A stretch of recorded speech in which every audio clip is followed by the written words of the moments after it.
Apocalypse 12 verset 11 LSG 11 Ils l'ont vaincu à cause du sang de l'agneau et à cause de la parole de leur témoignage, et ils n'ont pas aimé leur vie jusqu'à craindre la mort. Acheté.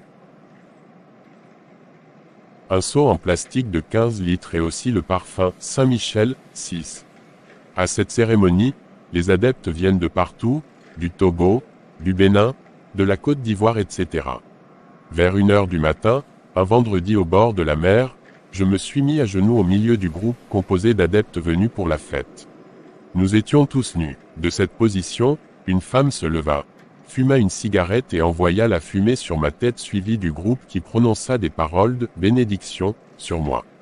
Après cela, le sang du mouton que j'avais apporté, celui des 12 poulets tués et le sang humain, mélangés dans un seau, me furent remis, pour que j'aille me laver au bord de la mer, non loin de l'endroit où nous étions. Il y avait, ajouté à cela, un casier de sucreries de marque Yuki. Je me lavais donc avec les 10 produits, en demandant le bonheur dans ma vie et un compte de 3 milliards, j'ai présenté comme demande 50 taxis-compteurs, des magasins de prêt-à-porter, d'alimentation, j'ai demandé aussi que les femmes m'aiment beaucoup. Après le lavage, avec le sang s'il vous plaît, il restait du sang coagulé dans le seau, que le féticheur me demanda de boire. Ensuite je me rinçais avec les bouteilles de Yuki, sans eau. J'étais là, seul. Après 10 minutes, un grand vent, un vent terrible souffla, et un gros serpent sortit de la mer et se dirigea vers moi. Il tourna 6 fois autour de moi, la 7e fois, il introduisit sa langue dans ma bouche et repartit dans la mer. Le féticheur qui se trouvait à environ 100 mètres a tout suivi. Il me dit en criant de jeter tout ce que j'avais, le seau, les bouteilles, dans la mer, et de venir en courant. Je les rejoignis dans la maison du féticheur et ils me souhaitèrent la bienvenue. Dans la maison du féticheur où j'étais, il y avait du kaolin blanc, une bougie, de la poudre, du parfum Saint-Michel. Il me demanda de passer la nuit dans cette maison jusqu'au matin. Ils m'avaient tous laissé là parce que la cérémonie s'était achevée tard la nuit. Dans mon rêve, je vis une très belle femme qui me remit une valise contenant des billets de banque de 10 000 FCFA. Elle resta avec moi jusqu'à 3 heures du matin. Le matin, à la demande du féticheur, je lui relatai le rêve. Il me dit que tout était en ordre et que le mariage était ainsi consommé. Il ne me restait qu'à prendre un engagement avec Mami Wata. Je lui fis signe que j'étais prêt pour l'engagement. L'engagement, il y a plusieurs sortes de mariage avec Mami Wata. À chaque sorte de mariage est associé un handicap particulier. Il y a des gens qui ont toujours la tête rasée et qui sont vachement riches. Cela est dû le plus souvent au mariage avec Mami Wata. Il y en a d'autres qui sont borgnes, d'autres encore ont vendu un de leurs pieds, un de leurs doigts. Bref, les mariages avec Mami Wata sont multiples et multiformes. J'avais donc un choix à faire, avoir soit un œil en moins, soit un pied ou un doigt coupé, une tête toujours rasée, preuve que ce sont mes cheveux que j'ai sacrifiés. Ou alors accepter de ne pas avoir d'enfant. Un autre type de mariage, m'a-t-il dit, consistait à vendre mon âge de sorte que chaque année, j'aurais 5 ans de moins sur le temps qu'il me restait à vivre. Ce type de mariage, ajouta-t-il, rend immensément riche. Mon choix se porta sur cette dernière disposition. Le féticheur demanda l'avis de Mami Wata qui donna son accord. Le féticheur ou Mami Wata me donnait 20 ans à vivre à partir de 1985. En faisant le compte, je devais mourir en 1998. Le surlendemain, le féticheur et moi, étions de nouveau au bord de la mer. Il me laissa à la plage et entra aussi. Ce parfum est utilisé par des églises. Associé aux bougies, les églises en question ont des liens avec Mami Wata. Souvent on les trouve au bord de la mer avec le parfum et les bougies qu'ils allument pour invoquer l'esprit de Mami Wata. Ils utilisent la Bible comme couverture. Les 50 taxis constituaient en quelque sorte mon capital. J'étais à 2 jours d'entrer en possession de ce capital quand le processus de ma conversion s'est mis en marche. Dans mes démarches en vue d'obtenir ces 50 taxis, j'avais usé de mon influence sur le plan mystique pour contraindre le directeur général d'une grande société de vente de véhicules à accepter de m'octroyer 50 véhicules neufs sans même que j'aie à verser le moindre sou. Je ne devais payer qu'après exploitation de ce prêt sans garantie. Si je vis encore, c'est grâce à Jésus-Christ qui tient nos vies dans ses mains. Fond de la mer. Après 3 heures, il ressortit avec 4 paquets de bougies qu'il me remit de la part de Mami Wata. Il m'expliqua plus tard chez lui, que ces bougies devaient être utilisées chaque jeudi nuit jusqu'au vendredi, pour des cérémonies. Je devais faire ces cérémonies tout seul dans ma chambre une fois de retour à Abidjan. 2 me montra les différents rôles que pouvaient jouer ces bougies. Si un client voulait éliminer une personne gênante, avec une de ces bougies, je pouvais le faire pour lui en créant un accident. Je pouvais aussi le rendre riche, car le mariage avec Mami Wata enrichit et protège, même s'il est vrai que cela réserve aux contractants une fin tragique comme ce devait être mon cas, à savoir 5 ans de moins chaque année. Suite au mariage, chaque jeudi matin, je devais m'habiller, selon les recommandations en tenue de couleur blanche. C'était donc ma tenue de percale. Je portais des perles au cou, aux pieds et aux poignets. Ce moment était le plus favorable aux consultations dans la nuit du jeudi au vendredi. Le même gros serpent qui était sorti de la mer lors de mon mariage venait se coucher près de moi. Je faisais les cérémonies de 1h à 3h du matin en sa compagnie avant l'arrivée du serpent. Je ne devais pas avoir de rapport sexuel. Après son départ, les tiroirs de mon lit étaient remplis de billets de 10 000 F. Lorsqu'on fait des achats avec ces genres de billets, ils reviennent toujours à leur place, cela m'enrichissait davantage. C'est cela le mariage avec Mami Wata. Mais imaginez un seul instant les problèmes que cela crée aux commerçants et aux caissiers des banques. Cet esprit de Mami Wata est à la base de la prostitution. Il pousse les gens à aller dans les boîtes de nuit. Mami Wata est aussi à la base des femmes et des maris de nuit. Contact avec un mentor indien. J'étais en contact avec un Indien avec qui j'ai eu des séances à plusieurs reprises dans ma maison à Abobogar. Là, lui et moi, le torse nous faisions des incantations vers 1h du matin. Après cela, il prenait son avion et s'en allait. Une semaine après cette série de visites, chaque vendredi midi, je faisais des incantations au cours desquelles je voyais l'image de cet Indien dans un grand miroir qu'il m'avait remis et que j'avais installé dans ma chambre. À travers ce miroir, je lui parlais directement. Je dois dire que des hauts cadres se livrent à de telles pratiques faites d'incantations avec des partenaires en Europe, en Inde ou ailleurs dans le monde. Ceux-là savent bien de quoi je parle. J'étais donc en contact avec cet Indien par des paroles incantatoires. À la prononciation de ces paroles, il se présentait dans mon miroir et nous communiquions, lui en Inde, et moi à Abidjan. Par cet Indien j'avais accru ma puissance. Cela m'a permis d'aider beaucoup de gens. Je les faisais évoluer dans leur société, dans leur ministère.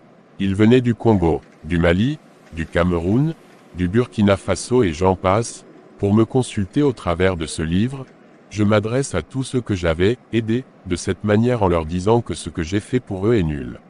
Cela ne vaut rien à côté de la vie éternelle. Je vous en conjure donc, arrêtez tout ça. Acceptez Jésus-Christ sinon vous allez finir mal. Les œuvres mystiques sont terribles. Vous pouvez être à bord de votre voiture et vous faire écraser par un gros camion. C'est cela que j'appelle finir mal.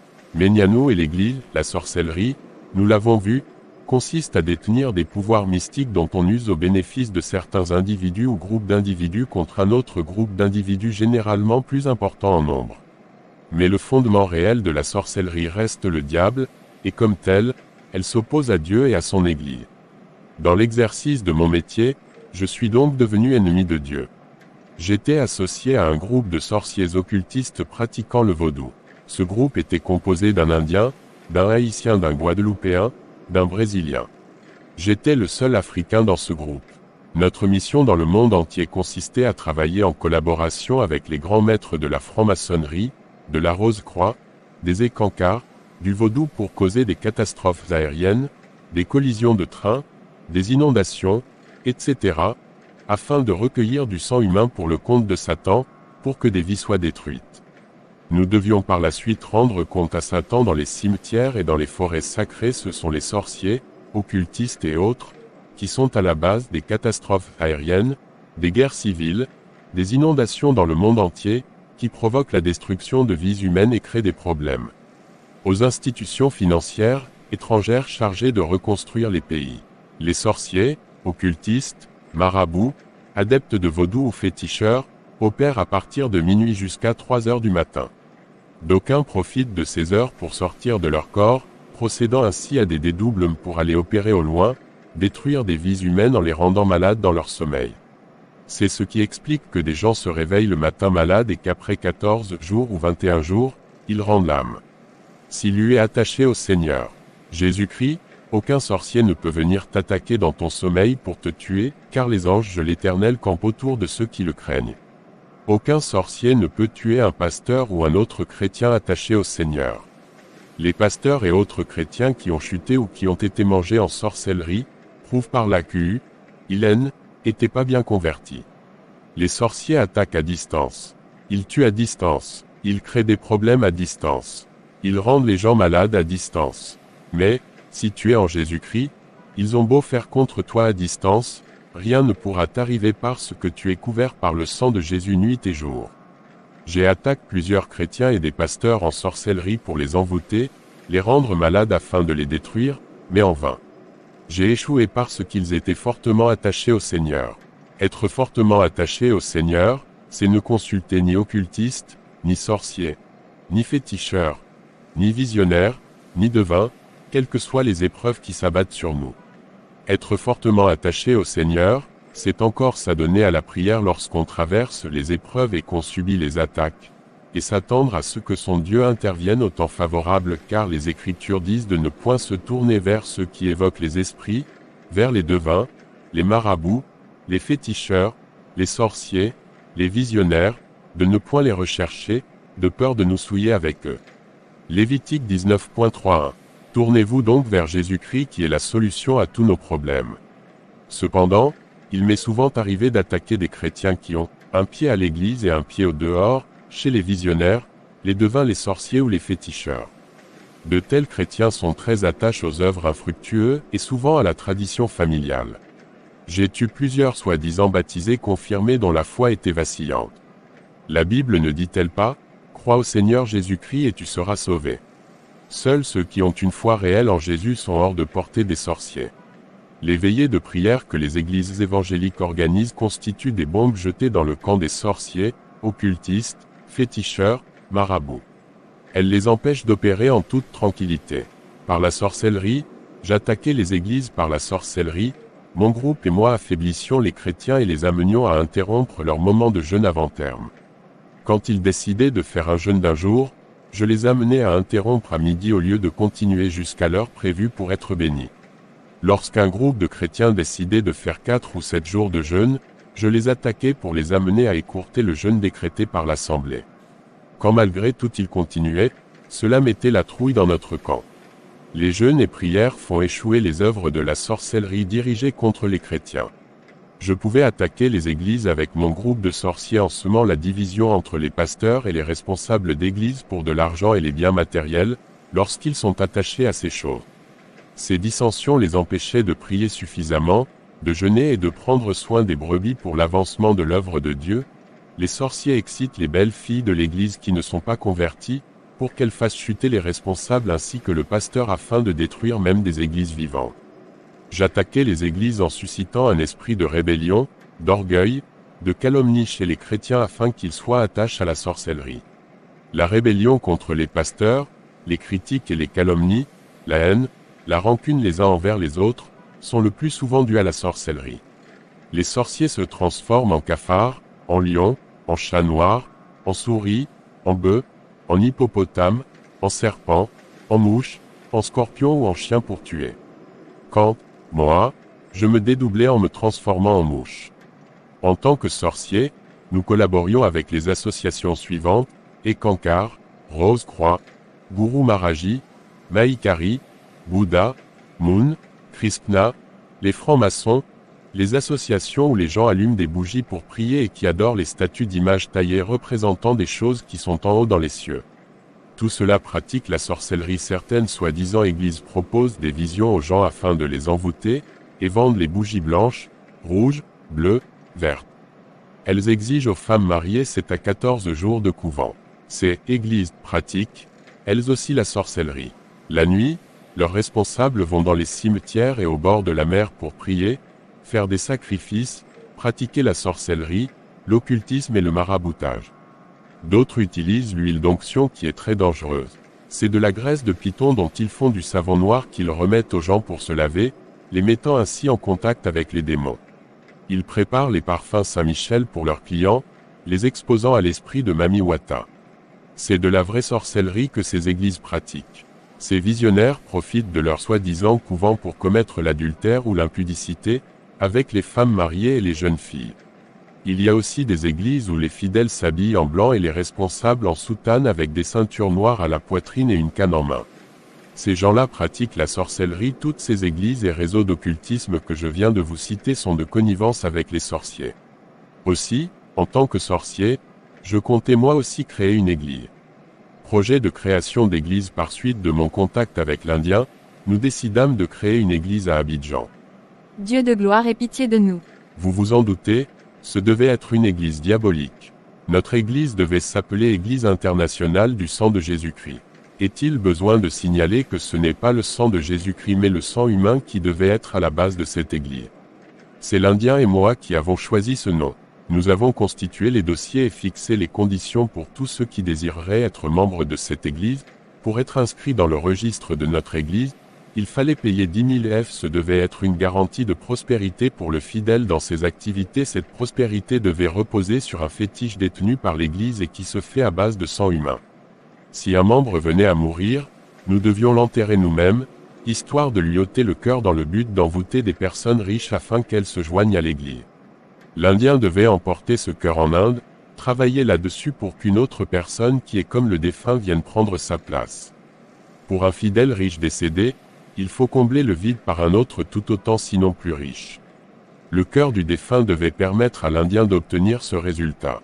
Les fidèles devaient porter une soutane tout rouge et un bandeau rouge en percale pendant la prière. Chaque fidèle devait acheter une bougie, rouge, bleue, blanche, verte. Parmi les bougies, il y en avait pour se venger contre tous ceux qui étaient opposés aux membres de notre congrégation. Ils pouvaient, à l'aide de ces bougies, faire des incantations pour détruire leurs ennemis. Dans notre projet de création d'église donc, nous avons prévu des bougies à vendre pour procurer le bonheur à nos fidèles. Bien plus, nous avons prévu chaque année la mort de 4 fidèles, sur le plan mystique, c'est-à-dire en dehors des décès naturels. Ce devait être en fait des sacrifices destinés à amener à l'église près de 100 à 150 personnes de plus. Nous avions prévu aussi d'organiser 3 cérémonies de baptême chaque année. L'Indien devait se déplacer de son pays jusqu'ici pour la cérémonie.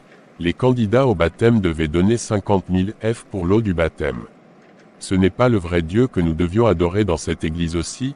Avons-nous décidé qu'un fidèle peut épouser 4 femmes et avoir des maîtresses dehors? Cela ne devait pas être compté comme péché devant Dieu. Nous avons prévu tout cela après avoir fait des recherches dans la Bible et découvert quelque part que cette femme sont venues vers un homme pour dire « Nous voulons t'épouser ». Cela devait être le support biblique de ce point de statut de notre église. C'est pour dire qu'on présentait la Bible comme couverture, mais tout cela était basé sur du mensonge. Voilà ce que l'Indien et moi avions prévu pour notre église, mais cela n'a pas pu se réaliser car Jésus-Christ m'a saisi et tous ces projets sont tombés à l'eau curieusement. Il y a aujourd'hui des églises qui utilisent les bougies pour faire exactement ce que nous avions prévu. Aujourd'hui on trouve à Abidjan et même dans le monde entier, une église du même nom à quelques nuances près. On est en droit de se demander si ce n'est pas la même idée que les fondateurs de cette église ont repris. Conversion, combat et délivrance. Conversion, comme vous le voyez, tout allait bien pour moi, j'avais du succès et ma réputation dépassait les frontières ivoiriennes. Avec mon mentor indien, les perspectives étaient fantastiques. Rien ne me prédisposait donc apparemment à abandonner mes pratiques mais Dieu avait son plan pour le réaliser, il a permis que ma sœur, du nom de Béatrice, accepte Jésus-Christ comme Seigneur et Sauveur et prie avec persévérance pour moi. C'est le lieu de dire qu'un sorcier féticheur peut tout faire, mais une fois que l'heure de Dieu a sonné, il n'y a rien faire, il ne peut que céder. Quand Béatrice se rendit compte de ce que je faisais, elle s'amena chez moi un samedi, alors que je recevais un client. Je lui dis, « J'apprends que tu vas à l'église. »« Oui, » me répond-elle, « j'accepte Jésus-Christ et je suis venu te parler de lui. » Il n'en fallait pas plus pour que je la chasse de chez moi car si les clients entendaient une telle conversation, ils pourraient se décourager. Sans désarmer, elle revint le lendemain, cette fois, pour m'inviter à l'église car disait-elle, il y avait un programme consistant j'ai dû la chasser avec une machette. La lutte était ainsi engagée entre elle et moi. Il convient de dire qu'elle priait et jeûnait pour moi aussi. Maigrissait-elle de jour en jour? Ne le sachant pas, je me moquais d'elle à chaque fois que je la voyais. Mais elle ne cessait de répéter que le Seigneur a un plan pour moi, ce qui naturellement m'amusait davantage à ces mots, je rentrais dans ma voiture et je m'en allais. Après un mois, j'eus un terrible accès de fièvre, Je grelottais de froid. Un ami féticheur qui habite Port-Bouët, une des 10 communes d'Abidjan, me rendit visite à ce moment-là et me demanda ce que j'avais. J'étais obligé de lui dire la vérité. Je lui dis donc, depuis quelque temps, ma petite sœur me rend visite avec sa Bible et elle m'invite à l'église. En réponse, l'ami me mit en garde, ne collabore jamais avec les gens qui viennent te parler de Jésus-Christ, me dit-il. Car en sa présence, les fétiches n'ont plus de pouvoir. Par la suite, il prononça des paroles incantatoires sur moi, après quoi je lui livrai le nom de ma petite sœur pour qu'il fasse d'elle ce qu'il voulait, y compris la tuer. J'étais décidé à en finir avec elle. En tant que sorcier, je décidai de passer moi-même à l'attaque avant même que mon ami n'entre en scène. Vers 1h du matin donc, je m'approchais de mon fétiche qui avait la propriété de rendre fou et je prononçais des paroles incantatoires. Je m'attendais à voir son image dans le canari contenant le fétiche. À ma grande surprise, cela ne se produisit pas. Je fis alors appel à mes disciples pour voir plus clair dans cette affaire. L'un d'entre eux suggéra de verser une bouteille de gin sur le fétiche, pour lui donner plus de puissance. Après tous ces sacrifices, l'image de ma sœur ne sortit toujours pas. Je consultai mes choristes qui avaient prédit que le travail marcherait. Puis, je pris un cadenas qui avait la propriété de rendre fou, je dis son nom, quand j'essayais de fermer, le cadenas se bloquait. Je repris l'expérience, toujours la même chose. Cela dura jusqu'à 3h du matin. Excédé et m'imaginant qu'elle était déjà atteinte. Je décidai de tout laisser tomber. C'était un vendredi, le samedi, vers 16h, alors que je rendais visite à mon père, j'aperçus ma jeune sœur qui, en me voyant, s'écria, « Alors, grand frère. Alléluia, Jésus est merveilleux. » Très fâché, je fis cependant un effort sur moi pour me maîtriser, je m'approchai d'elle et lui demandai si elle ne sentait pas un mal quelque part. « Je suis en Jésus-Christ, comment veux-tu que je tombe malade comme ça ?» me fit-elle. Puis, elle me dit, « Accepte Jésus-Christ, car tout ce que tu fais est nul et de nul effet. » La puissance de Jésus, ajouta-t-elle, surpasse de loin celle des sorciers. Après 3 jours, je prends un autre fétiche, compose d'un pied d'homme et d'un cadenas, pour la paralyser. Et pour ce faire, je m'enferme dans ma chambre et je jeûne pendant 3 jours. Pour toute nourriture, je prends du jus de coco. Je parle jusqu'à cette fois et quand je tente de fermer le cadenas, il se bloque à nouveau. Je me demandais si elle était magicienne. Cependant, je décide de me rendre au cimetière tard dans la nuit pour enterrer le fétiche, afin de lui conférer plus de puissance. Le lendemain, je décide d'aller lui rendre visite, espérant qu'elle serait paralysée, sur son lit. Mais étant dans le taxi, je la vois s'en aller, Bible en main. Alors, je m'approche d'elle et lui dis, « J'ai fait un rêve sur toi, n'aurais-tu pas mal aux pieds ?» Elle me répond, « Je suis en Jésus-Christ, la maladie n'a donc plus de pouvoir sur moi. » En courroux, je rentre chez moi et je fais appel à mon ami et collègue de Port-Bouët. Je lui explique tout ce que j'avais fait, sans le moindre succès. Il me dit, « Accorde-moi 1 semaine. » Puis il ajoute, « Ne t'en fais pas, c'est nous qui allons payer son cercueil. » Je lui donne carte blanche. C'est le lieu de dire que les sorciers, pour nous avoir, passent par un membre de notre famille. Sur ce, il s'en va chez lui. Après 1 semaine, rien ne se passe. Je me rends chez lui, il me dit qu'il a fait le travail et qu'il ne comprend rien à ce qui se passe. Devant cette énigme, je décide de tout laisser tomber. Mais voilà que 3 semaines après, la fièvre dont j'avais souffert revient de plus belle. Elle était si forte que je me disais, sans effet, je suis mort. Par instinct de survie, je prends néanmoins un taxi pour l'aéroport, histoire de me rendre d'urgence auprès de mes mentors du Bénin pour me soigner quand je descends du véhicule malgré la fièvre, dans un suprême effort. Je n'ai pas la présence d'esprit de voir si le feu pour piétons était toujours au vert avant de traverser la chaussée. J'ai donc failli me faire renverser par un taxi. Le chauffeur du taxi, après m'avoir insulté proprement, descend pour venir me donner une bonne paire de gifles. Les gens me regardaient, j'étais sans réaction. Je ne pouvais même pas adresser au chauffeur une de ces paroles dont j'avais le secret, qui l'aurait amené à faire un accident. J'avais oublié tout cela, tant j'étais troublé. En arrivant à Air Afrique, les guichets venaient de fermer. Et j'étais là, ne sachant que faire. Une voix me suggérait d'aller voir ma petite sœur. Une autre s'opposait à cette proposition. Mais la première voix était irrésistible. C'est elle qui emporta mon suffrage. Me voici en route pour la maison de ma sœur. Arrivé chez elle, elle me dit que le Seigneur va opérer le miracle. Je lui demandais, Quel miracle! Car moi aussi je fais des miracles. Et je lui cite quelques miracles que j'opérais. Ces miracles-là sont sataniques, ils sont diaboliques, ils n'ont pas de puissance, s'exclama-t-elle avec une pointe d'énervement. Bien, dis-je, qu'est-ce qu'on fait pour ma santé? Elle me dit, nous allons voir des pasteurs. Ils vont prier pour toi. D'accord, fis-je, cherche à voir les pasteurs après le culte, me dit-elle. Pas de problème, répondis-je dans le taxi qui nous menait à l'église. Je remarquai que ma sœur avait la tête baissée et priait. Je lui assenai alors un coup sur le dos en lui disant que le taxi n'est pas une église. Quand nous sommes arrivés à l'église, elle était très excitée car elle venait de trouver une nouvelle âme. Enfin, elle me trouva une place pour m'asseoir. Après le culte, avant d'être reçu par le pasteur, j'entrai dans les toilettes, j'ouvris ma mallette, je sortis un fétiche que je mis dans ma bouche en disant « ça va barder ». C'était bien sûr dans l'intention de faire du mal au pasteur. Le pasteur me reçut dans son bureau, le fétiche étant dans ma bouche. Il me posait des questions auxquelles je répondais de la tête car je ne pouvais pas ouvrir la bouche. Je dus profiter d'un moment d'inattention pour enlever le fétiche de ma bouche. Curieusement, les paroles incantatoires que je voulais prononcer sur le pasteur, je les avais toutes oubliées. Point. Comme quoi, lorsqu'on est en Jésus-Christ, les flèches du malin ne peuvent pas nous atteindre. Le pasteur me demanda ce qui n'allait pas, ce qui provoquait cette fièvre qui m'amenait là. Avant de partir, les pasteurs devaient prier pour moi. Je ne savais pas comment cela se passait.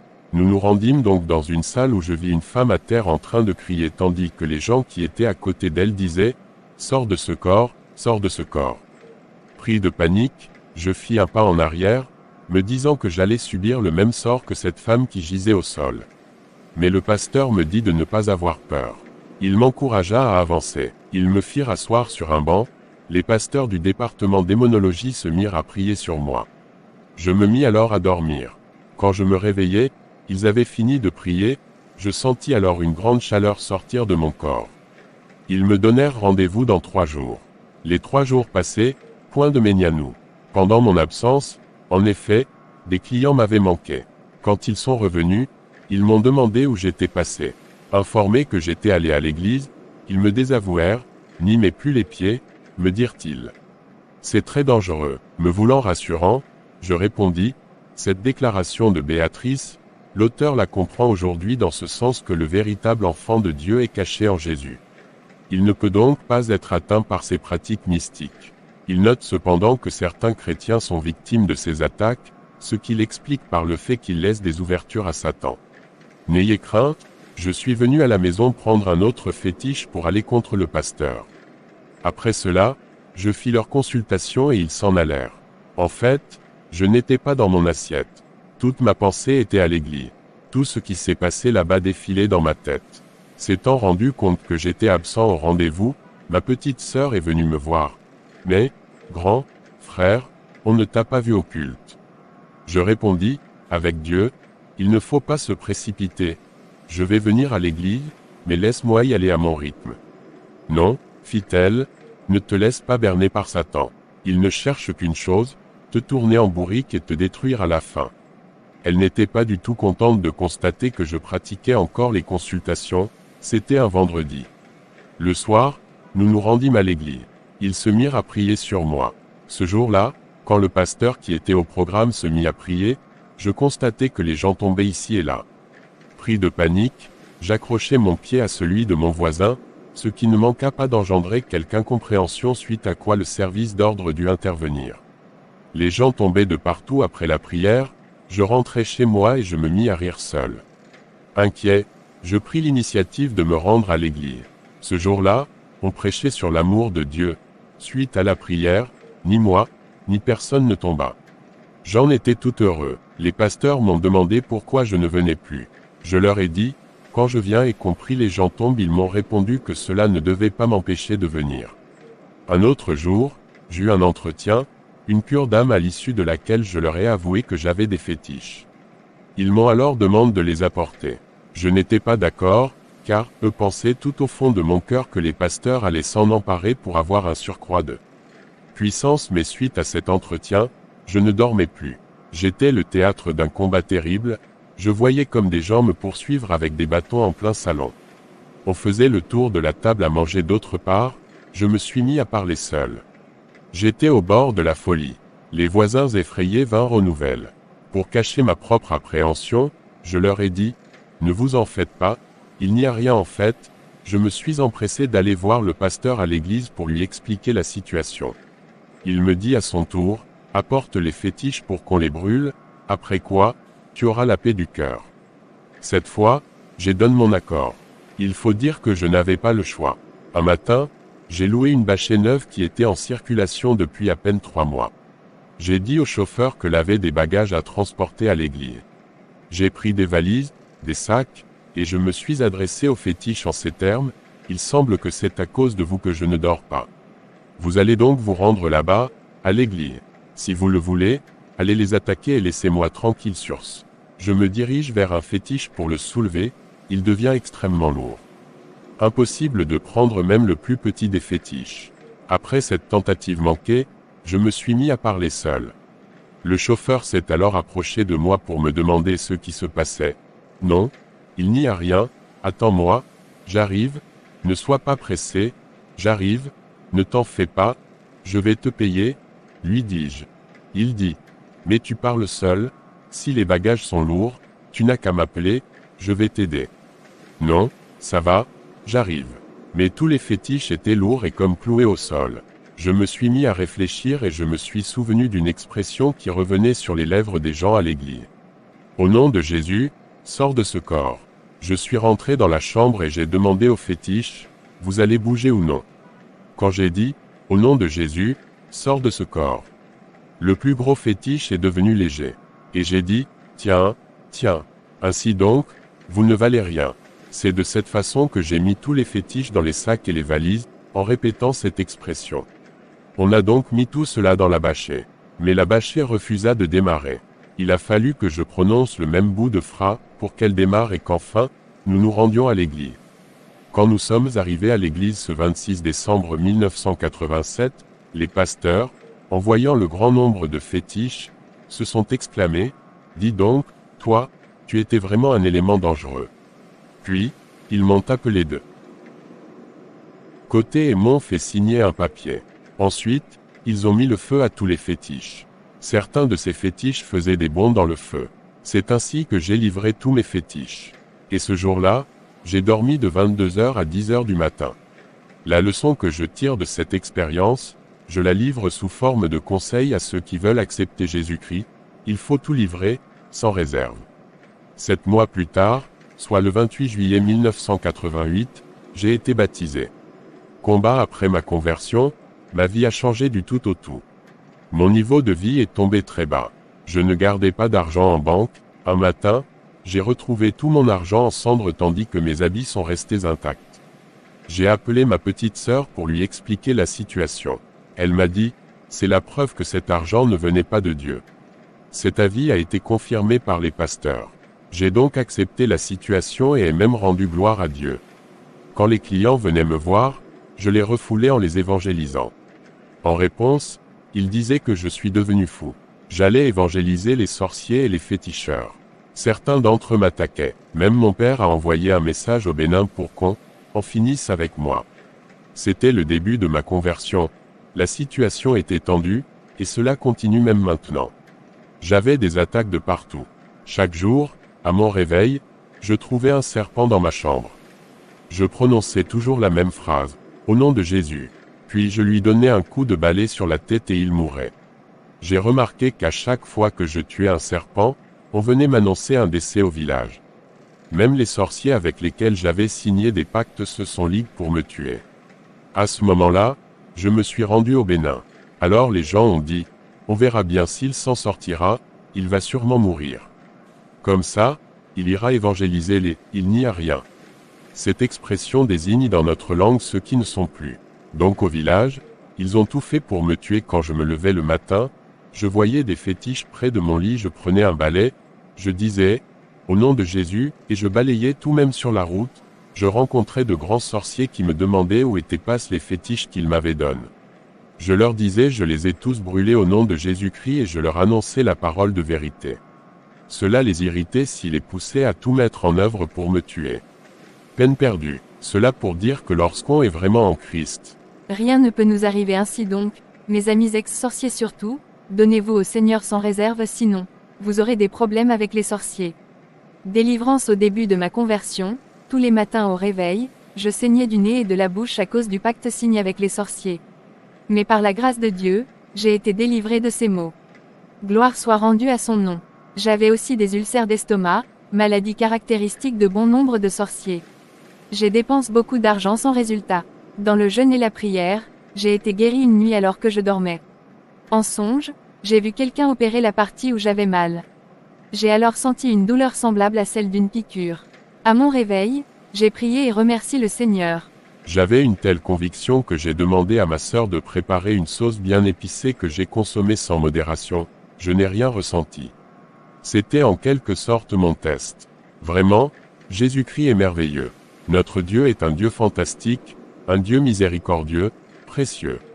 Il se nomme Yahvé-Jireh, El Shaddai, le roi des rois, le Seigneur des seigneurs, le Dieu d'Israël.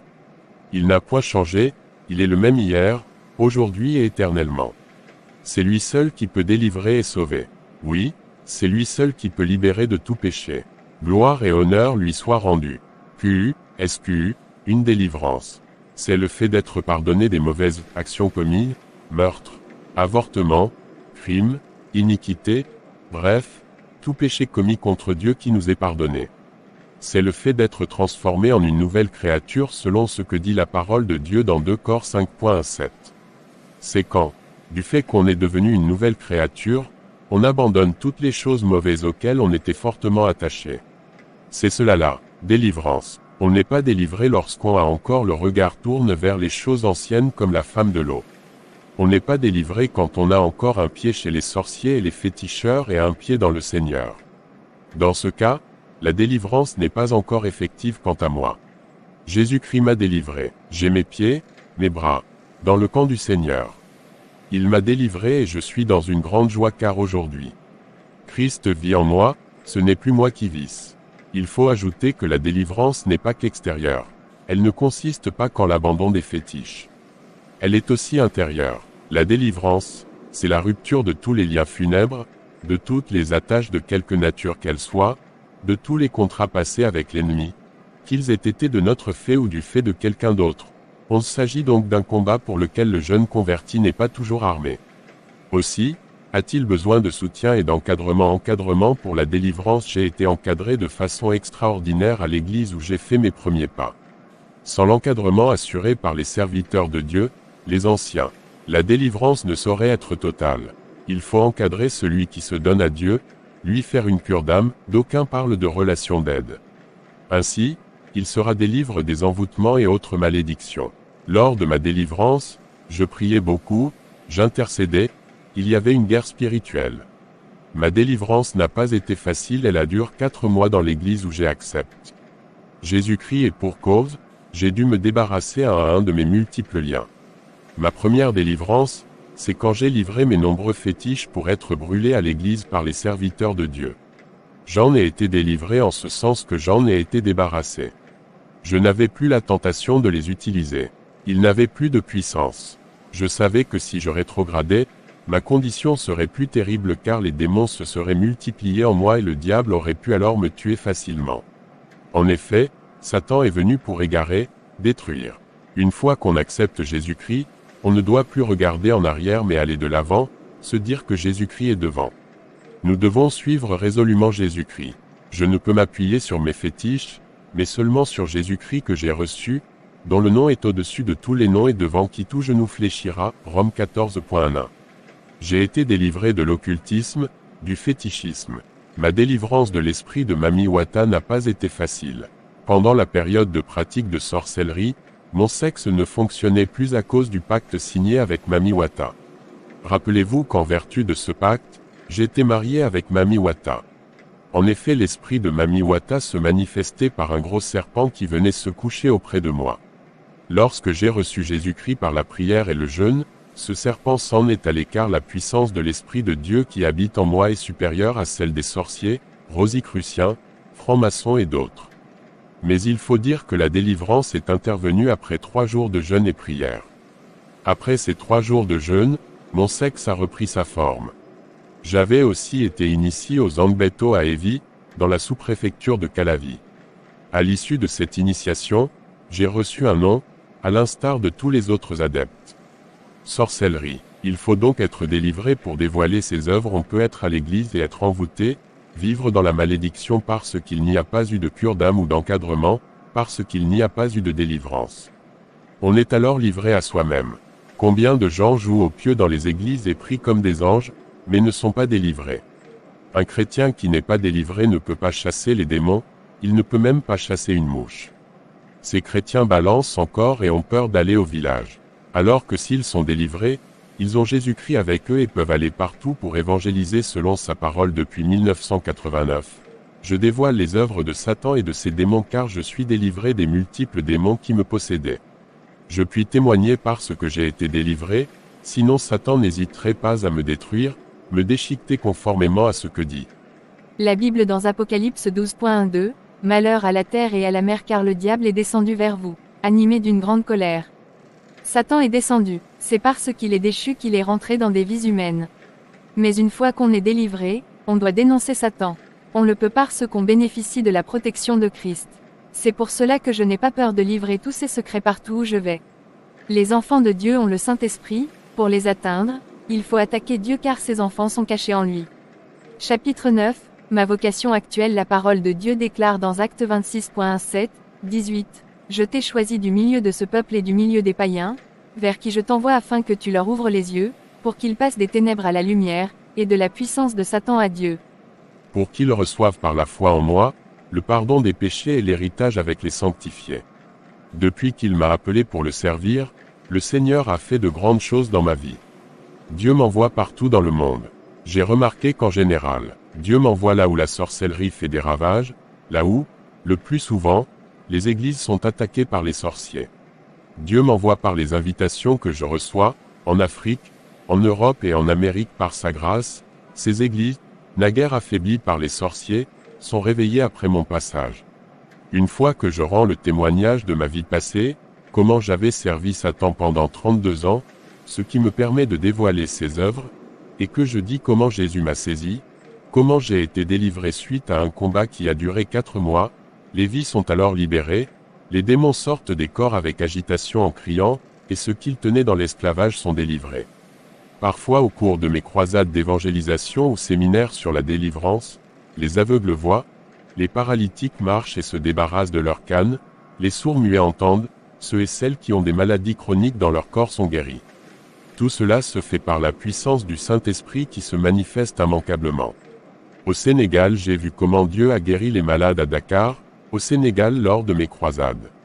Avant mon arrivée au Sénégal, les marabouts, sorciers, féticheurs avaient pris des dispositions pour m'empêcher d'y venir, mais rien n'y a fait, j'y suis allé à 2 reprises. Ils m'ont lancé des flèches mais aucune de ces flèches ne m'a atteint, Ésaïe 54.7. J'ai eu l'opportunité de prêcher dans les bus à Dakar et d'amener les gens à Jésus-Christ séance tenante. C'est une chose qui ne se fait pas habituellement, mais le Saint-Esprit a incliné les cœurs de sorte que l'Évangile a été prêché avec succès dans ces bus. Au Sénégal, des foyers divisés par les sorciers ont été réconciliés. Des gens qui voulaient se suicider ont été délivrés de l'esprit de suicide. Des personnes angoissées ont été libérées. Des drogués ont reçu la délivrance et se sont donnés au Seigneur présentement. Des gens qui étaient attachés à la cigarette et qui fumaient 4 paquets de cigarettes par jour, ont été délivrés et se sont confiés au Seigneur. 3 des hommes et des femmes adultes convaincus de péché en sont venus aux larmes. Ceux et celles qui sont poursuivis par les sorciers et qui ne dorment pas la nuit ont été délivrés de la sorcellerie. Il y a eu des repentances dans des églises à Dakar. Des frères et sœurs dont la vie de prière était étouffée par les sorciers ont retrouvé une vie chrétienne normale. Des hommes et des femmes d'affaires ont eu leurs affaires débloquées. Tout ceci par la puissance du Saint-Esprit. Il y avait un jeune Sénégalais qui avait les poumons abîmés. Les médecins ne pouvaient rien faire pour lui. Après avoir reçu l'évangile accompagné de la prière, ce jeune est allé voir son médecin traitant. Les examens ordonnés par celui-ci ont montré que cette maladie qui rongeait ses poumons avait disparu. Aujourd'hui, ce jeune homme respire normalement et il demeure attaché au Seigneur. Ce que les médecins ne peuvent pas faire, Jésus est capable de le faire, et pour de bon. Beaucoup ont été des livres des maris et des femmes de nuit qui viennent leur faire l'amour dans leur sommeil. Des gens qui avaient l'ulcère d'estomac ont été guéris instantanément, ils sont débarrassés de ce mal de ventre atroce des sorciers, des occultistes et des religieux se sont donnés au Seigneur. Par le nom de Jésus, j'ai détruit des fétiches, des talismans et des livres de magie que les gens avaient en leur possession. Évidemment, ce sont eux-mêmes qui m'apportaient toutes ces choses pour que je les brûle. Des femmes stériles qui avaient des règles douloureuses ont été instantanément délivrées de ces maux de bas-ventre. Des gens qui voyaient des cadavres ou des cercueils dans leur sommeil ou qui se retrouvaient au cimetière ont été délivrés de cet esprit de mort qui les empêchait de dormir la nuit. Des aveugles ont recouvré la vue. 18 personnes, aveugles depuis des années, ont été ainsi guéries par Jésus. Des malades, envoûtés par les sorciers, ont été guéris. Après Dakar, je me suis rendu dans une autre ville du Sénégal du nom de Fatick, à 250 km de Dakar. C'était en avril 1999. J'y ai eu 4 jours de croisade d'évangélisation où j'ai rendu le témoignage de la pratique de sorcellerie dans ma vie passée et comment Jésus m'a saisi. Les gens étaient étonnés d'entendre un tel témoignage sur le fétichisme, le maraboutage, la sorcellerie. Dès que l'appel a été lancé, le premier dans cette région de Fatick, 228 âmes se sont données au Seigneur, cela a été suivi de leur délivrance. Le deuxième jour, 418 âmes se sont données au Seigneur. Le troisième jour, ce sont 475 âmes qui se sont données au Seigneur suivies de leur délivrance. Dieu a fait de grandes choses, le peuple de Fatick en était émerveillé. Le Saint-Esprit s'est pleinement manifesté à Fatick. Durant ces 4 jours de campagne d'évangélisation, la population de Fatick a vu les miracles du Seigneur. Toutes ces âmes gagnées au Christ lui restent attachées par la grâce de Dieu. Je me réjouis toujours de constater que la gloire de notre Dieu se manifeste parmi les musulmans qui se confient au Seigneur Jésus. À Fatick, les journalistes de la radio de la ville m'ont accordé une interview. Nous avons mis le paquet pendant ce temps d'antenne où j'ai rendu le témoignage de ma vie passée en tant que sorcier, marabout, féticheur, etc. Ensuite, j'ai dit comment j'ai accepté Jésus. Cette interview a fait l'effet d'une bombe dans la ville de Fatick. Dans le camp des marabouts surtout, parce que j'ai dévoilé toutes les œuvres de la sorcellerie, du maraboutage et du fétichisme. Il faut faire mordre la poussière à Satan et l'exposer pour qu'il soit toujours rabaisse, et Jésus-Christ élevé. Dieu s'est beaucoup manifeste au Sénégal où il m'a envoyé en tournée pour dévoiler les œuvres du diable. Je ne peux pas raconter tous les bienfaits du Seigneur au Sénégal. En Côte d'Ivoire où Jésus m'a saisi dans mes pratiques de sorcellerie, de fétichisme, du vaudou et de vie conjugale avec Mami Wata, toutes les fois que j'ai une croisade d'évangélisation. Dieu attire beaucoup d'âmes. Ma première croisade d'évangélisation a réuni environ 15 000 personnes à Yopougon, une des communes d'Abidjan, où quelques 3500 âmes se sont données au Seigneur suivies de leur délivrance, guérison et repentance. Les gens pour qui j'avais fait la sorcellerie pour les faire avancer dans leur commerce et leur travail, et dont certains sont devenus ministres, députés ou autres, sont fort étonnés d'entendre parler de ma conversion. Ils n'ont d'autre choix que de se confier à ce Jésus que j'ai accepté. Ils se disent en effet, si cet homme qui nous a épatés en matière de fétichisme, de sorcellerie, etc., s'est confié au Seigneur Jésus, c'est que ce Jésus est au-dessus de toutes les autres puissances. Ils se confient alors au Seigneur et sont heureux aujourd'hui d'avoir abandonné les œuvres du diable doux. Ma deuxième campagne d'évangélisation a eu lieu à Marcory, autre commune d'Abidjan. Environ 17 000 personnes étaient présentes sur un terrain de sport, et 2800 âmes à peu près se sont données au Seigneur suivies de leur délivrance et de leur guérison. Des démons ont fui les corps, libérant ainsi ceux qu'ils tenaient en captivité. J'ai eu des programmes d'évangélisation et des séminaires dans toutes les 10 communes d'Abidjan. À ces occasions, beaucoup de personnes se sont données au Seigneur. Des fétiches ont été brûlés. Parfois des familles ont des problèmes avec les démons et elles me font appel pour leur délivrance. Ces fétiches enterrés dans leur cour, devant leur portail, au nom de Jésus, je les déterre et je les brûle. D'autres familles sont poursuivies par la sorcellerie, avec la prière suivie des jeûnes, ces familles sont délivrées. Parfois, des gens m'appellent au téléphone pour expliquer des problèmes diaboliques qui les tourmentent. Je commande alors aux démons de sortir et ces gens sont délivrés par la prière au téléphone. Point d'exclamation. Dieu m'a accordé sa grâce. Une fois que les gens ont des problèmes avec les démons et qu'on me l'explique à fond, Dieu me donne l'inspiration nécessaire pour apporter la solution à ces problèmes démoniaques.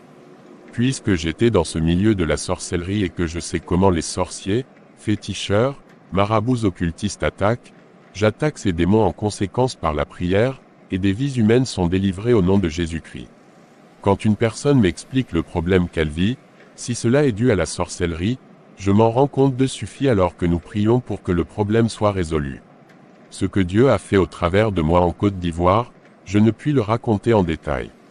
Il a fait de grandes choses, des choses merveilleuses. Il continue de le faire. Une fois que Dieu délivre une personne de la sorcellerie, du fétichisme, de l'occultisme, il la remplit de sa puissance afin de l'armer pour combattre par la prière, les œuvres de la sorcellerie, du fétichisme de l'occultisme. Dieu m'a plusieurs fois envoyé à l'intérieur de la Côte d'Ivoire dans des villes et villages réputés pour leurs pratiques de sorcellerie et la confusion a toujours régné dans le camp des sorciers. Ils ont toujours eu la diarrhée très. Dieu nous recommande d'aller prêcher l'évangile partout, de chasser les démons, de guérir les malades, et rien ne peut nous nuire. Le plus souvent, là où Dieu m'envoie pour son œuvre, c'est dans les lieux de prédilection de la sorcellerie et du fétichisme.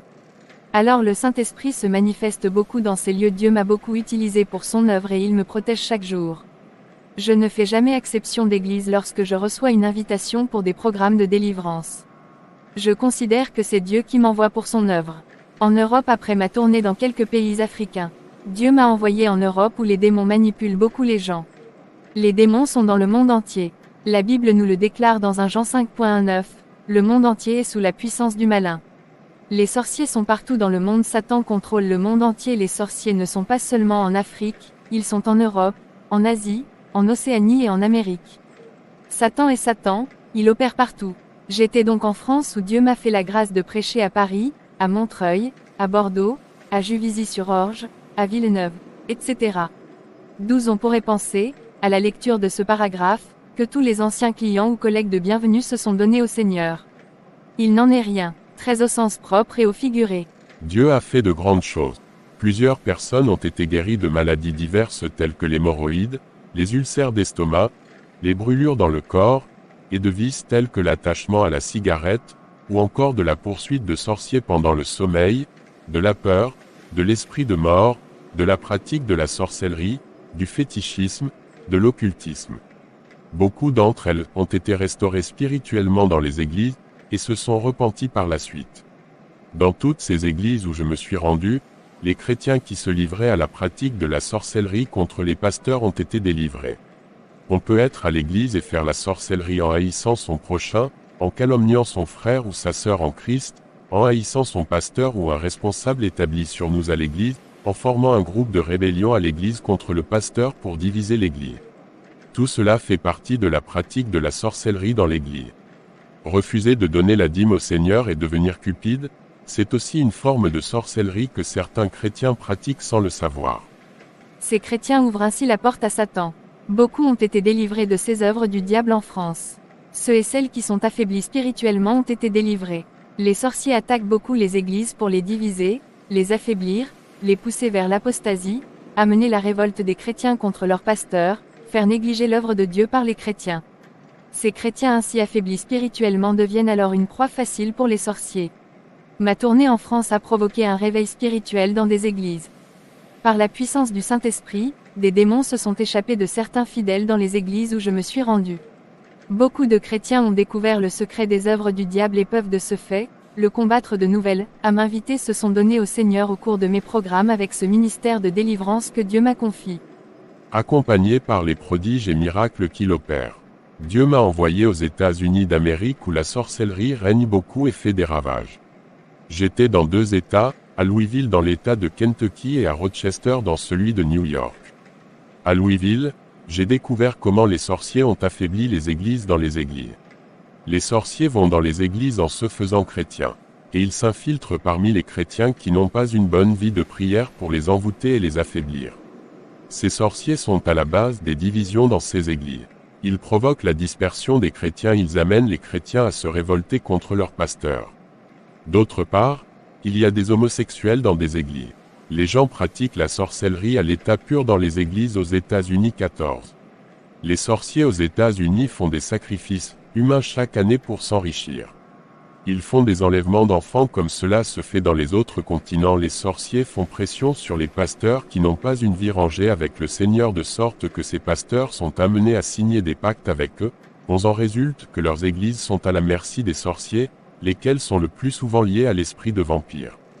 Ils sucent le sang humain du corps des gens. Ces sorciers font souvent leurs réunions au bord des rivières, dans des buildings que j'ai découverts.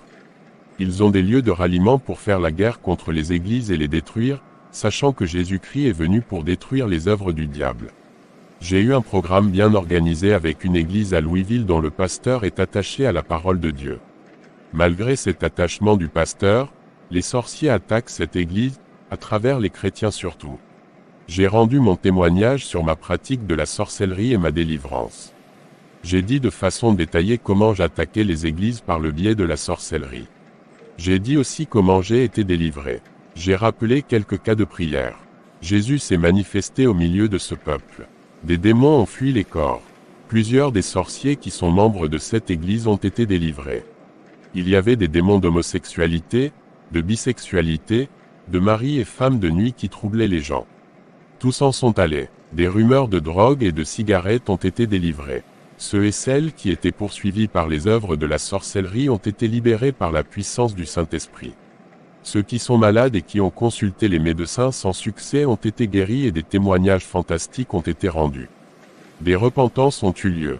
Un gangster qui avait la gâchette facile a été délivré. Cet homme fumait 4 paquets de cigarettes par jour. Beaucoup ont été délivrés de l'esprit du vaudou, ce vampire. Dieu a délivré plusieurs personnes de la pornographie, de cette tendance maligne à regarder les films pornographiques.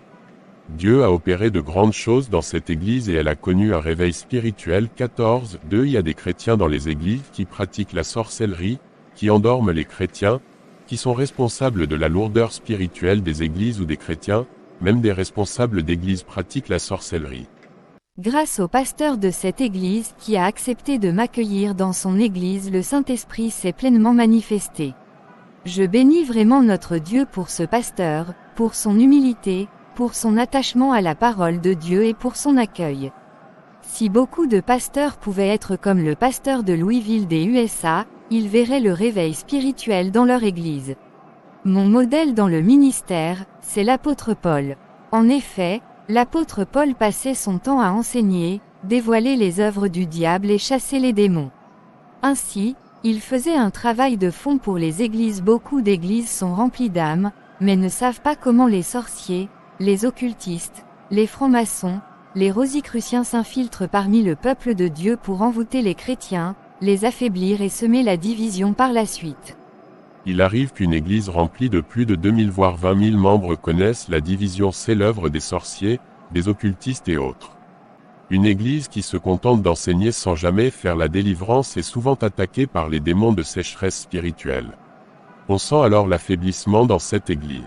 Les gens viennent à l'église mais au fond de leur cœur, ils ont des problèmes avec les démons. L'église doit faire la délivrance. Jésus est venu pour délivrer les captifs. Nous devons connaître le secret du diable pour le combattre.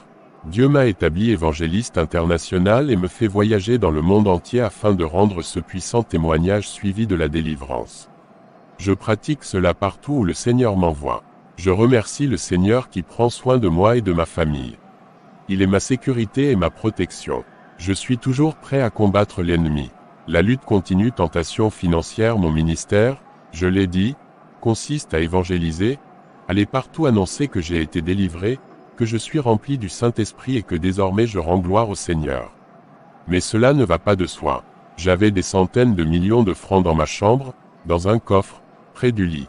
Et bien, lors de ma délivrance, cet argent a pris feu. De riche que j'étais, je fus réduit à ma plus simple expression. Mais ce que je reçois aujourd'hui vient de Dieu et constitue une bénédiction sans pareille. Satan m'a tendu beaucoup de pièges par l'intermédiaire d'anciens amis avec qui je pratiquais la sorcellerie. Fort heureusement, je suis totalement délivré et j'ai Jésus-Christ de sorte que je suis à l'abri de leur manigance. Lorsque je suis allé au Bénin, ces anciens amis qui enlevaient les enfants pour les vendre au Nigeria m'ont tenté par leur richesse extérieure, grande maison, grosse cylindrée et j'en passe. Moi, j'étais à pied. Je n'avais plus ma grosse voiture. J'avais perdu beaucoup de choses, mais j'étais plus riche que tous réunis, car j'avais Jésus-Christ. Ses amis se moquaient de moi, ne comprenant pas que je suis riche en esprit, ma grande richesse, ma banque est au ciel. Ils essayaient de me tenter avec leur argent, mais j'avais toujours présent à l'esprit la parole de vérité et de vie.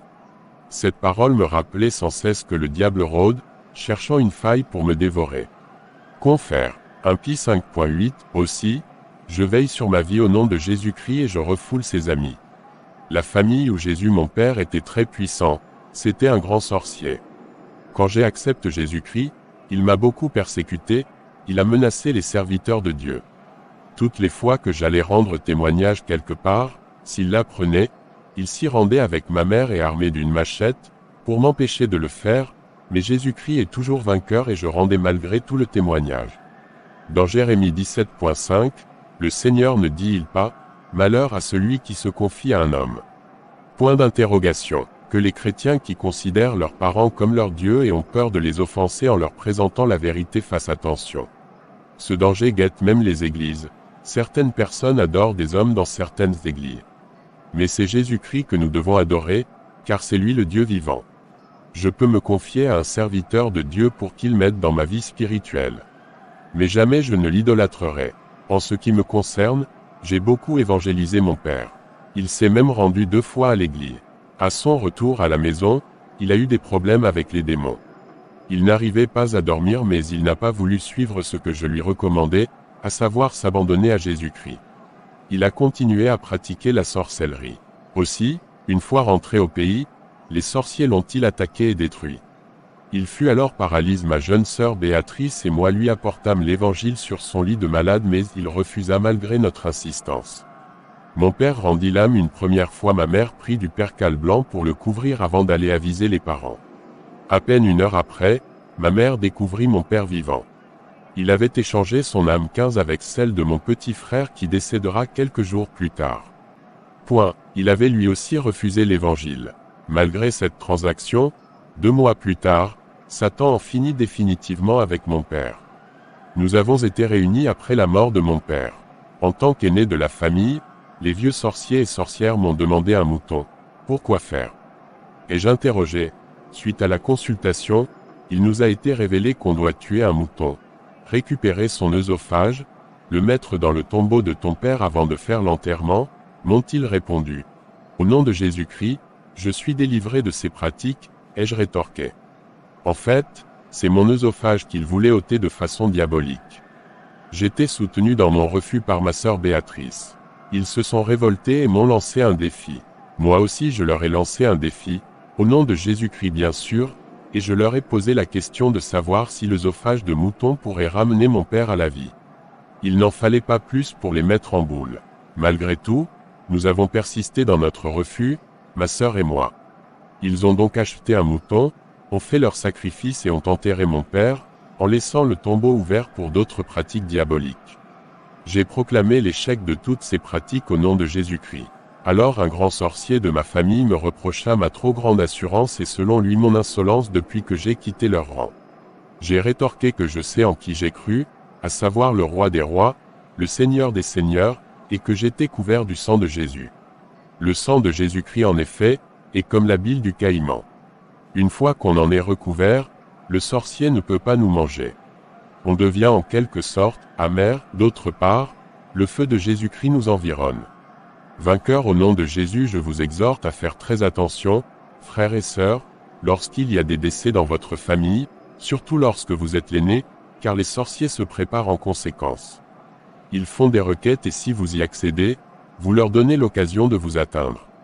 Une réunion fut convoquée pour le lendemain de l'enterrement de mon père.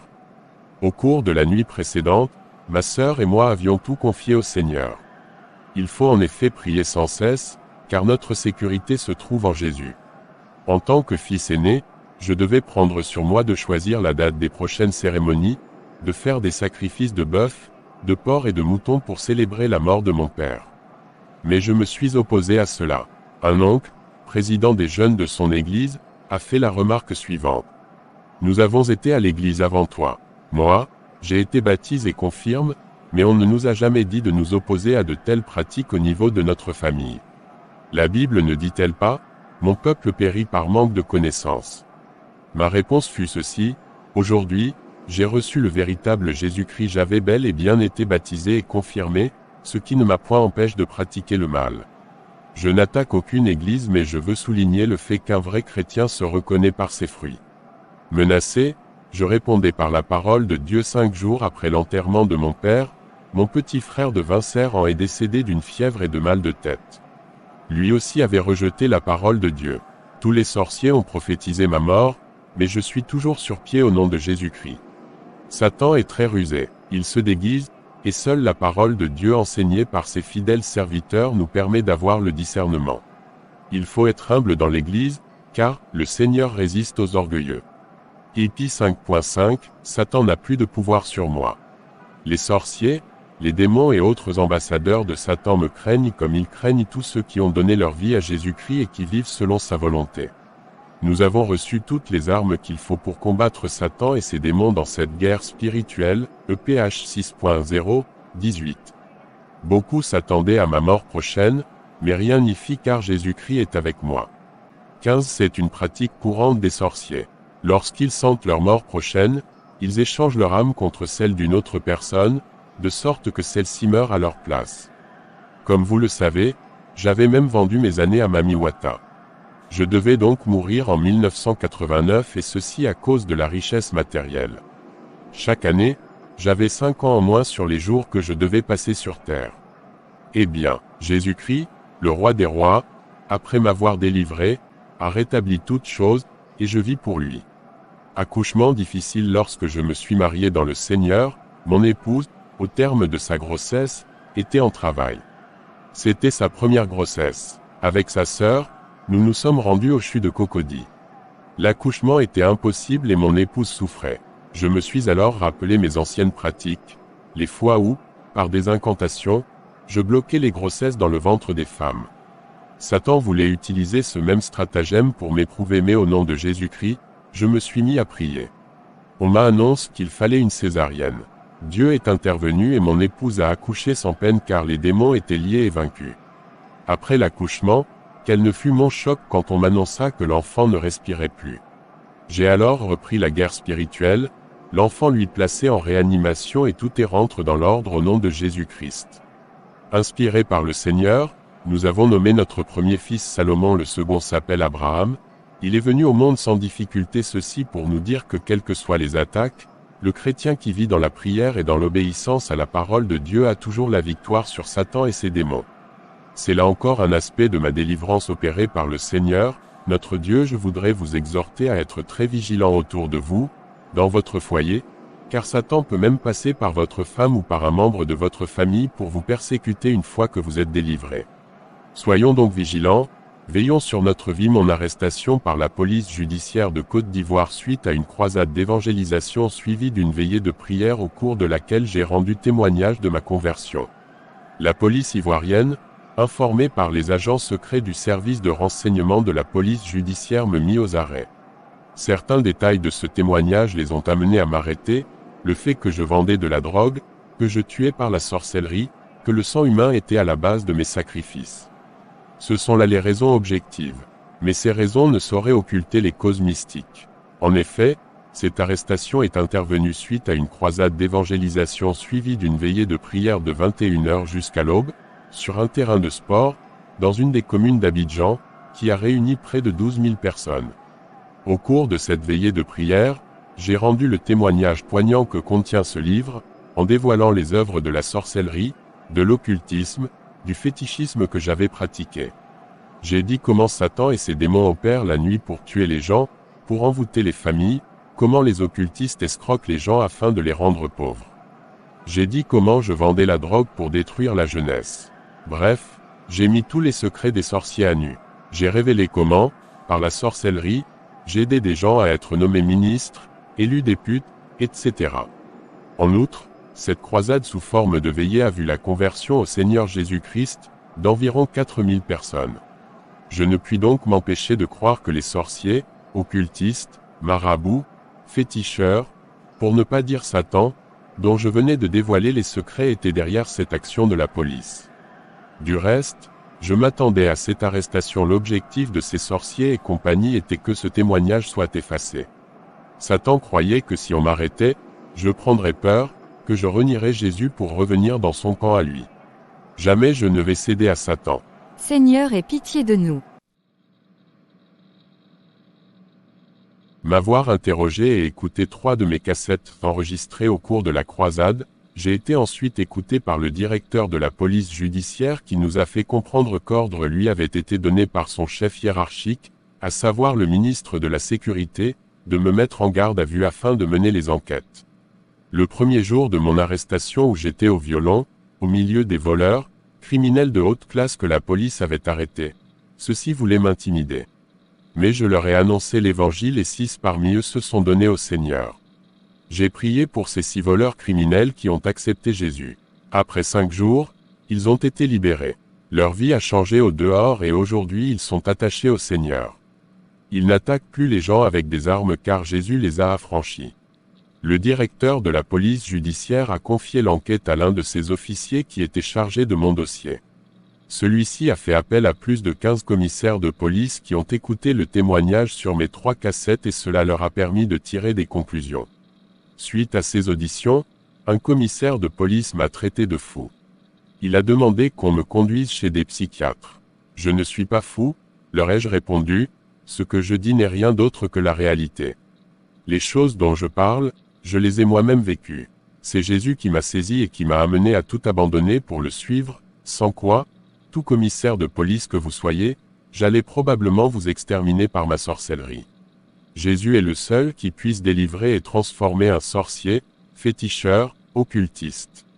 Au vu de toutes ces réponses à leur égard, ils m'ont accompagné chez les médecins dans un institut de santé. Ils avaient l'intention de me conduire dans un centre de troubles mentaux afin que j'y suive des soins. Mais cette consultation n'a rien donné, du moins pour ceux qui ont demandé cet examen. En ce qui me concerne, par la grâce de Dieu, elle a été l'occasion pour moi de prêcher l'évangile aux médecins. Les médecins du centre m'ont donc examiné en me posant moult questions et en me suggérant des réponses pour voir si réellement j'avais la folie. J'ai répondu à toutes leurs questions. Ils n'ont rien décelé qui prouve que j'aurais un début de dérèglement mental. À la vérité, les médecins étaient quelque peu perplexes.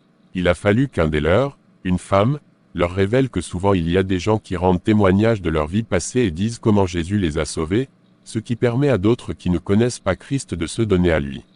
Il a fallu cet argument pour que les médecins déclarent négatif le résultat à l'examen. J'étais en possession de tous mes moyens en dévoilant Satan et ses démons qui sont déchus. Une chose m'a beaucoup frappé dans tous ces déplacements que je faisais avec ces officiers de la police judiciaire, c'est qu'ils avaient des mitrailleuses chargées derrière moi. Même pour aller aux toilettes, ces officiers m'avaient toujours à l'œil, arme au poing.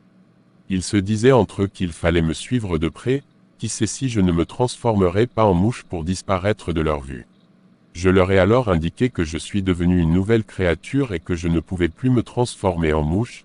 Jésus-Christ m'a affranchi, leur ai-je dit, je ne peux plus faire la sorcellerie, je vis pour le Seigneur. Si le résultat de ma consultation en psychiatrie, m'évitait d'être conduit et gardé au centre des troubles mentaux, pour y suivre des soins, il m'exposait à la prison. En effet, après le résultat des médecins indiquant que je ne présentais aucun signe de début de folie, j'ai été ramené à la direction de la police judiciaire. Le rapport de mon examen a donc été remis au directeur de la police judiciaire par ses officiers.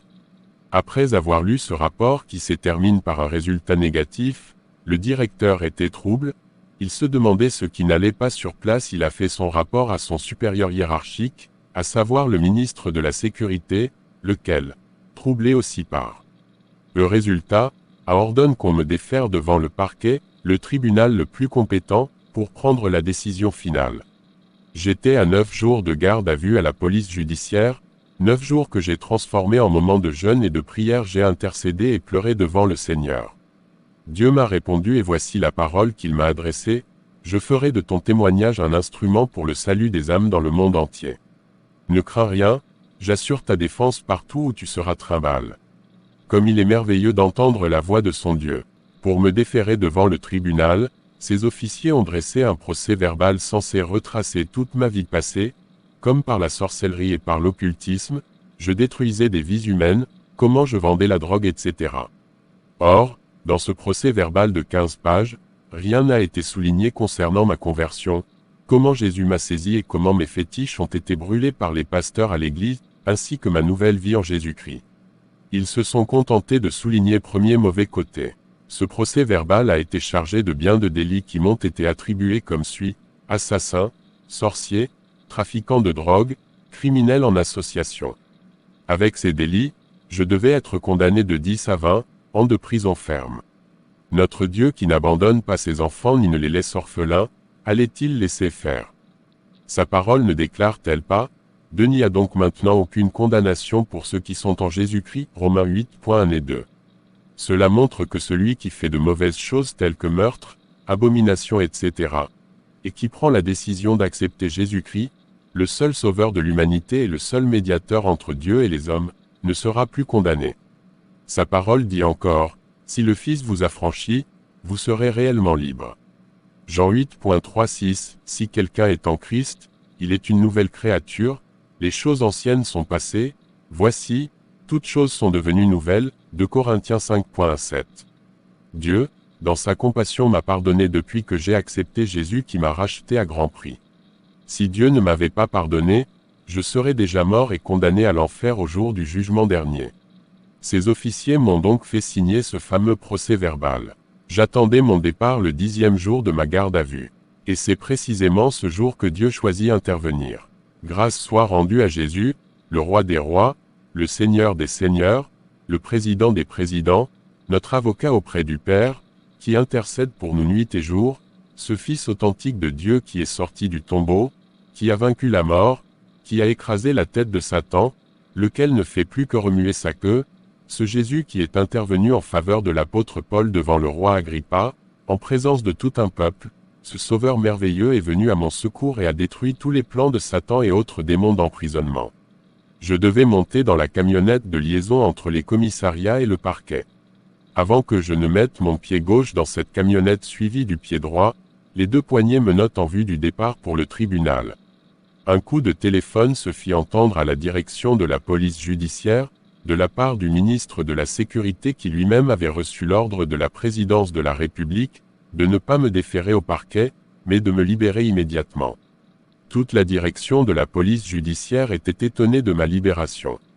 Sur place, on m'enleva les menottes des poignets et je fus confié à l'église où j'ai été converti. En fait, après avoir été informé, les autorités de la présidence ont à leur tour informé son Excellence le Président de la République, Feu Félix Houphouët-Boigny, à qui ils ont fait écouter mes cassettes. Il se serait alors réjoui de ma conversion et de ce que Dieu a fait une telle œuvre dans son pays, la Côte d'Ivoire.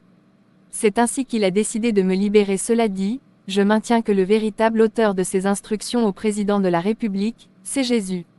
Je dois dire qu'ayant appris mon arrestation par la police judiciaire, beaucoup de pasteurs et fidèles se sont mobilisés et étaient prêts à entreprendre une marche de 2 jours dans toute la ville d'Abidjan afin d'obtenir ma libération. C'est là une belle démonstration d'amour, de l'amour que les anciens de l'Église primitive pratiquaient les uns envers les autres. Oui, ce même amour doit se manifester dans la vie des chrétiens d'aujourd'hui. Si un frère ou une sœur en Christ a un problème, nous devons le soutenir pour que ceux qui n'ont pas Christ sachent que les chrétiens s'aiment. Ne tournons pas le dos à tous nos frères et sœurs qui traversent les épreuves, qui sont en difficulté. Manifestons-leur notre affection afin qu'ils soient fortifiés. En Jésus-Christ, pratiquons l'hospitalité, l'amour, la tolérance et le pardon les uns envers les autres. Cette belle démonstration de solidarité est une preuve supplémentaire que c'est Dieu qui était à l'œuvre. À lui soit la gloire au siècle des siècles. Satan avait tout planifié pour que ce témoignage ne soit pas répandu dans le monde entier. Mais la puissance de notre Seigneur est au-dessus de toutes les puissances, aussi, Satan a-t-il échoué. Sa défaite a été totale. Jésus a remporté la victoire. À preuve, des milliers de personnes écoutent ce témoignage sur cassette et des milliers d'autres le lisent aujourd'hui pour le pardon de leurs péchés, pour leur salut, leur délivrance et leur restauration. Du reste, depuis ce jour, je redouble d'efforts contre Satan et ses démons. Au cours de tous les programmes de croisade d'évangélisation, de conférences et de séminaires, je ne cesse de dévoiler les sorciers, les occultistes, etc. À travers mon témoignage que le Seigneur me permet de rendre partout où je vais, des anciens clients, des sorciers ont donné leur vie à Jésus-Christ. Le Seigneur m'accorde la grâce d'aller à l'intérieur de la Côte d'Ivoire comme à l'extérieur pour rendre ce témoignage et le glorifier devant tous. Je suis prêt à aller partout dans le monde témoigner de ce qu'il m'a été donné de croire, rien que pour la gloire de notre Seigneur Jésus-Christ qui m'a dit, « Va et raconte ce que j'ai fait pour toi. » Mais je dois dire que je n'ai pas toujours eu du succès, à preuve, mon propre père et de nombreux membres de ma famille qui sont décédés dans la rébellion contre Dieu.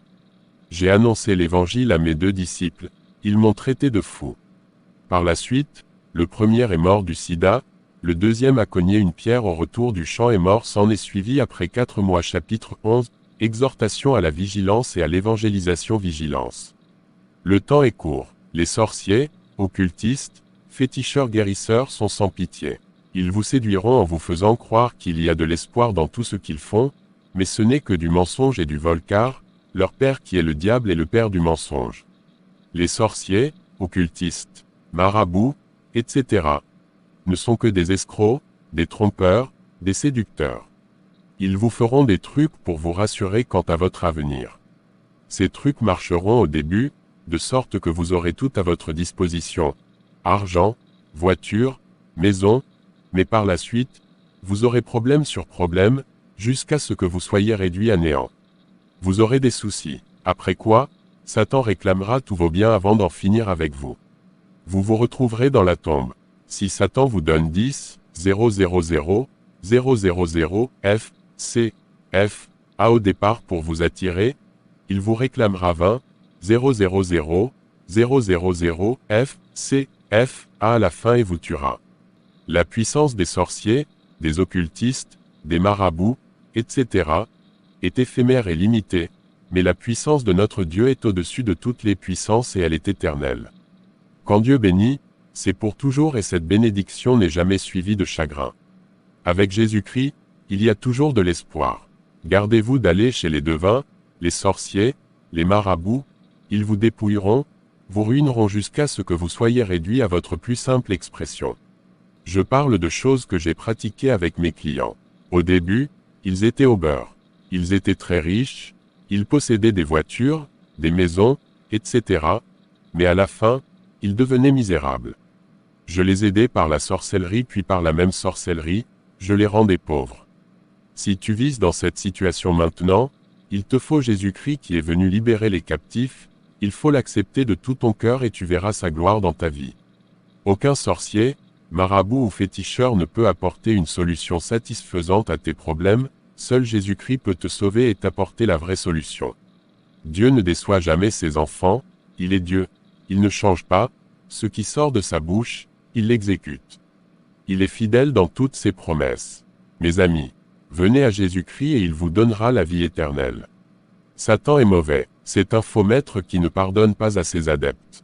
Satan n'a jamais fait du bien à qui que ce soit. Au début, il vous offre la vie en rose mais à la fin, la déchéance et la mort. À vous, chers ministres, députés, maires, PDG, directeurs de société, confiez-vous au Seigneur Jésus-Christ et détournez-vous de la voie des sorciers, des marabouts et des occultistes. Vous qui avez confié vos affaires, votre société, vos entreprises, votre commerce, etc., aux sorciers, aux marabouts, aux occultistes ou aux devins afin de prospérer, je vous exhorte à faire demi-tour pour confier votre vie tout entière au Seigneur Jésus-Christ car, il est le chemin, la vérité et la vie. Si vous vous confiez en lui, il vous protégera, il vous bénira et il vous apportera sa vraie sécurité. Si vous êtes en Jésus-Christ, aucun sorcier, marabout, occultiste, ou féticheur n'a le pouvoir sur vos affaires, sur votre société, sur votre commerce, sur votre entreprise et sur votre travail. Veuillez emprunter la vraie porte qu'est Jésus-Christ, car large est la porte, spacieux est le chemin qui mène à la perdition, et il y a beaucoup qui. Il est écrit, Deutéronome 30 verset 19 LSG, 19, J'en prends aujourd'hui à témoin contre vous le ciel et la terre, j'ai mis devant toi la vie et la mort, la bénédiction et la malédiction. Choisis la vie, afin que tu vives, toi et ta postérité. Entre par là, mais étroite est la porte, resserre le chemin qui mène à la vie, et il y a peu qui le suivent, Matthieu 7, 13, 14. Le chemin large, c'est le chemin des sorciers, marabouts, occultistes et féticheurs. Beaucoup entrent par ce chemin pour se perdre. Le seul chemin que je vous conseillerais, c'est le chemin étroit, resserré, qui mène à la vie éternelle. Peu de gens le découvrent certes, mais c'est le bon chemin. À toi de choisir mon ami. Veux-tu collaborer avec Satan, alors qu'en fin de compte, il va te détruire, ou avec Jésus de Nazareth qui sauve, qui délivre, qui restaure et qui a vaincu les sorciers, les marabouts, les occultistes, les féticheurs et les a livrés en spectacle neuf. Jésus est le meilleur chemin, et c'est pourquoi moi Ménianou bienvenue, ancien sorcier, féticheur, occultiste, j'ai décidé de le prendre et de le suivre depuis le 26 décembre 1987 et cela pour le restant de ma vie. À toi de choisir, mon ami. Le bon choix, c'est Jésus-Christ qui viendra bientôt pour enlever son Église. Le temps est court. Les sorciers ne font que tuer les jeunes cadres du village. Ils ne font que créer des problèmes aux gens, ils ne font qu'envoûter la société. Ils ne font que diviser les familles. Ils ne font que détruire les pays par la guerre, par les inondations, par les catastrophes aériennes et par les collisions de trains. Le sorcier est bien conscient qu'il fait le mal et qu'il rendra compte à Dieu au dernier jugement. Avec Dieu, c'est la vraie paix et cette paix n'est pas donnée comme celle de Satan qui tue. De nombreuses associations et églises dans le monde entier ont des pratiques contraires à la Bible. En effet, la parole de Dieu déclare « Les vrais adorateurs adorent Dieu en esprit et en vérité ». Point. N'allez pas vers ceux-là qui prétendent mettre la Bible en avant, alors qu'en dessous ils ne pratiquent que sorcellerie, occultisme et fétichisme. Ne vous laissez pas abuser. Satan est déchaîné contre l'humanité. Il s'investit dans les hommes et les femmes afin de les utiliser pour séduire le monde entier et détruire des vies humaines. Certaines églises, comme nous l'avons vu, vendent des bougies. Ces églises savent de quoi je parle. Certains des leaders qui se font appeler prophètes, évangélistes, visionnaires, devanciers, etc., sont en contact avec Mami Wata, la sirène des mers. Ces églises vendent le même paquet de bougies à 1000 fidèles dans l'église, rien que pour s'enrichir. Si un fidèle vient avec un paquet de bougies, on le garde et si un autre vient, après consultation, le visionnaire lui dit « Il te faut un paquet de bougies, mais nous en avons ici. » Et c'est ainsi que ces gens utilisent le nom de Jésus-Christ pour faire le commerce. C'est terrible. Il faut que vous abandonniez tout cela pour adorer le Seigneur car celui que vous adorez n'est pas le vrai. Ce n'est pas celui qui est ressuscité le troisième jour. Vous faites des visions pour dire aux gens que vous faites le couvent. Mais, comme vous le savez, il y a des couvents dans la sorcellerie, dans le fétichisme. Une femme mariée se rend dans une de vos églises et y passe 7 jours. On l'y envoûte avec l'esprit de Mami Wata et par celui de la sorcellerie et on en profite pour commettre l'adultère avec elle. Je parle en connaissance de cause, vous veniez me voir à Abobogar. Après la consultation, je vous donnais un surcroît de puissance que vous alliez utiliser dans votre soi-disant église. Eh bien, il vous faut Jésus-Christ, celui qui est sorti du tombeau. Il faut abandonner vos histoires de vision, car votre vie est en danger. Je dénonce ces choses, parce qu'elles sont graves et abominables, je les ai pratiquées tout comme eux. Je dévoile ainsi Satan et ses complices. Satan ne m'a que trop manipulé, il m'a trop utilisé. Il m'appartient de dire tous les secrets afin de délivrer ce qui peut l'être. Sachez-le, chers prophètes, évangélistes, visionnaires, devanciers, et que sais-je encore, votre vie est en danger, vous êtes là pour tromper et trahir le peuple. Eh bien, Dieu vous demandera des comptes. Exhortation à l'évangélisation. Quant à vous qui avez accepté Jésus-Christ, achetez des cassettes, des livres de témoignages, et offrez-les à des cadres, des personnalités qui souffrent aujourd'hui sous l'emprise des démons, qui n'ont pas, malgré leur position, la paix du cœur. Évangélisez aussi à l'aide de ces supports, cassettes, livres. Le Seigneur qui est le même hier, aujourd'hui et éternellement, peut opérer des miracles dans leur vie et les libérer de l'emprise des démons.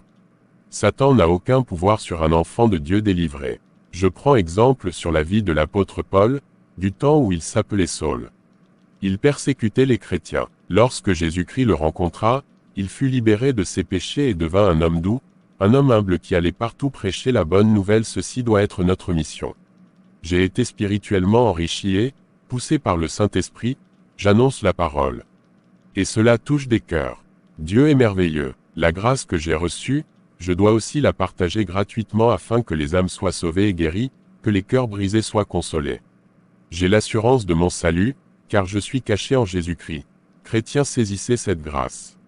Le Seigneur a dit dans sa parole, dans les psaumes, que 1000 tombent à ton côté, 10 000 à ta droite, tu ne seras jamais atteint. De tes yeux tu verras la rétribution des méchants. Les puissances des ténèbres ont beau se dresser contre vous, aucune de leurs flèches ne vous atteindra, car vous savez en qui vous avez cru. À ce propos, j'ai une expérience intéressante à partager. Au Bénin, une nuit très tard, je revenais de l'église en passant au bord de la mer, les Angbeto, des génies, sont sortis pour m'intimider, mais je louais le Seigneur en marchant.